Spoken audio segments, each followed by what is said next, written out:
بنی اسرائیل میں ایک عابد تھے، بڑے عبادت گزار، حضرت داموس رحمت اللہ تعالی علیہ۔ ہل اسٹیشن پر، پہاڑ پر ان کا بہترین مکان تھا۔ ایک دن گھر سے باہر نکلے، نظر پڑی پہاڑ پر، تو بس خیال آیا، ذہن میں خیال آیا، کاش کہ اس پہاڑ پر ہریالی ہوتی تو، پتھروں پر بھی اگر گرینری ہوتی، ہریالی ہوتی تو کتنا اچھا ہوتا۔ بس اتنا کہنا تھا کہ غیب سے آواز آتی ہے، میرے بندے تو اتنا بڑا عبادت گزار کب سے ہو گیا کہ میری کاریگری کے اندر تو عیب نکالنے لگ گیا؟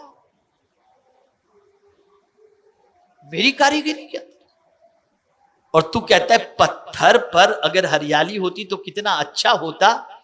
کیا مجھ سے بھی زیادہ جاننے والا کوئی ہے؟ اتنا بڑا عبادت گزار۔ بس وہ دل پہ لگی بات، ارادہ کر لیا کہ جب تک اللہ معاف نہیں کرے گا اس وقت تک نہ کچھ کھاؤں گا نہ کچھ پیوں گا۔ چھوڑ دیا کھانا پینا۔ کچھ دن گزرے، محلے کے اندر کوئی فنکشن تھا تو نوجوان آئے، حضرت ہمارے یہاں آپ کو آنا ہے۔ کچھ لوگ ہوتے ہیں چمٹ جاتے، آنا ہی پڑے گا حضرت، کچھ بھی ہو جائے آنا ہی پڑے گا، ایک دم پکڑ لیتے ہیں۔ تو پکڑ لیا کچھ نوجوانوں نے، حضرت ہمارے یہاں آپ کو آنا ہی پڑے گا۔ تو حضرت نے فرمایا بیٹا مجھے معذرت، میری قبول کر لو، مجھے چھوڑ دو، میں نہیں آ سکتا۔ انہوں نے ضد کی، نہیں حضرت آپ کو آنا ہی پڑے گا۔ تو آپ منع ہی کرتے رہے۔ تو ایک نوجوان تھا، کہا اچھا حضرت مجھے یہ بتا دیجئے کہ آپ جو فرما رہے ہیں کہ میں نہیں آؤں گا اس کی وجہ کیا ہے، کوئی ہم سے غلطی ہو گئی؟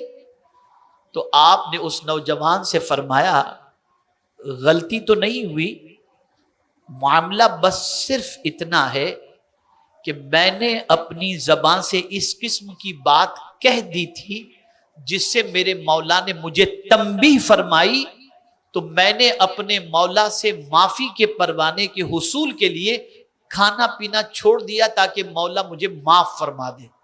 تو بعض نوجوان ہوتے ہیں اپنے یہاں بھی ایسے ہیں، ارے حضرت اتنی سی بات پر آپ ٹینشن لے لیے، آپ فکر نہیں کریں، اللہ کا جتنا عذاب آئے گا ہم سب آپس میں تقسیم کر لیں گے۔ کہنے والوں نے کہہ دیا، نوجوانوں نے، من چلوں نے، آج بھی کہتے ہیں بہت سارے لوگ، من چلوں نے کہہ دیا، فوراً ندا آئی اللہ کی طرف سے، داموس علاقہ چھوڑ دو۔ جو لوگ میرے عذاب کو بہت ہلکا سمجھ رہے ہیں نا، میں تھوڑی دیر میں ان پر عذاب نازل کرنے والا ہوں، تم نکل جاؤ یہاں سے۔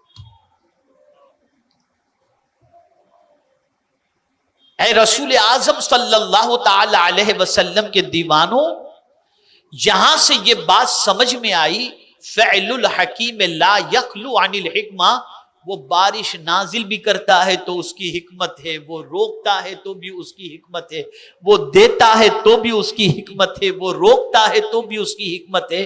اس طریقے سے اس کی حکمت تک ہماری سوچ اور ہماری عقل کی رسائی نہیں جاتی، اس لیے زبان کے استعمال کے سلسلے میں ہمیشہ اللہ سے ڈرا کرو اور ایسے کلمات اپنی زبان سے نہ نکالو جس سے اللہ عز و جل کے عذاب میں گرفتار ہو جاؤ، اور اس کا شکوہ اور اس کی کاریگری کے اندر کوئی عیب نکالنے کی کوشش کبھی نہ کرنا۔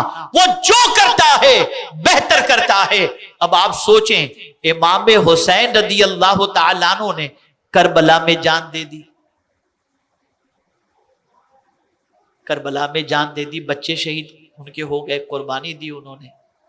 لیکن آپ ذرا سوچو، اس وقت ہو سکتا ہے کسی کے ذہن میں یہ بات آئی ہو کہ دیکھو حسین شہید ہو گئے، لیکن اللہ کے علم میں یہ بات تھی کہ موت تو برحق ہے، حسین شہید ہوگا لیکن اسلام زندہ ہو جائے گا۔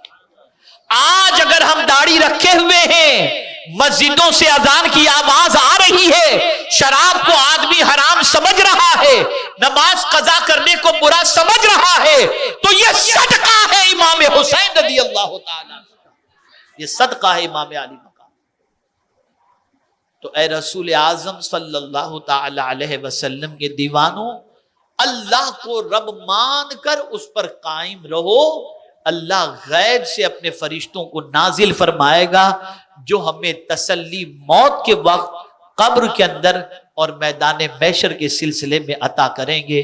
اللہ رب العزت جل جلالہ آقا کریم صلی اللہ علیہ وسلم کے صدقہ و طفیل اور تاجدار کربلا امام حسین رضی اللہ تعالیٰ عنہ کے صدقہ و طفیل ہم سب کو استقامت فی الدین نصیب فرمائے۔ میرے پیارے آقا صلی اللہ علیہ وسلم کے پیارے دیوانوں، ہم سب کو پالنے والا اللہ ہے۔ اس عقیدے کو ذہن کے اندر محفوظ کر لو اور اس پر ڈٹ جاؤ، انشاءاللہ وہ دنیا میں بھی ہمارے اوپر رحم و کرم کی بارشیں نازل فرمائے گا، قبر میں بھی اور میدان محشر میں بھی اللہ سب پر کرم کی نظر فرمائے۔ وما علینا الا البلاغ المبین۔ السلام علیکم ورحمۃ اللہ وبرکاتہ۔